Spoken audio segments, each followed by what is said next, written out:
So the next thing we're going to do is something quite common, which is a vendor shop, and we're going to do a basic vendor shop.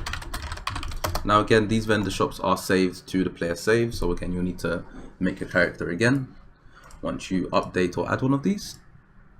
So you can say he's selling a sword, he's selling 10 health potions, and he's selling 10 mana potions. Maybe he has infinite stock of apples, and he's also selling a picture book. Now bear in mind the prices here are set on the items over here. So an apple's sell price is 1, but to buy them we'll say they cost 50. And that's how you do that. However, we need to also allow, should not close that, we need to allow you to open the vendor shop, so we're going to do that through an NPC interaction.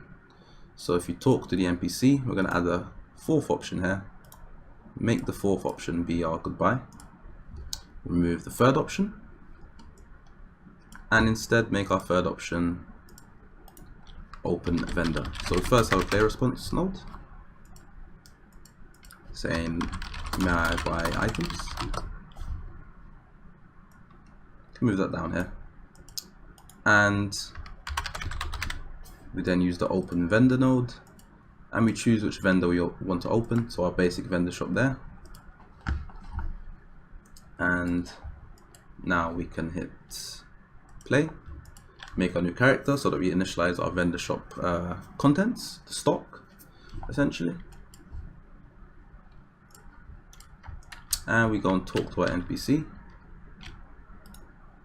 and may I buy items. And now here's our shop that we just made. So we have our infinite apples we can buy. So we can buy 5 apples, which should cost us 250. There we go. We can buy a picture book, which is probably set to 1. Oops.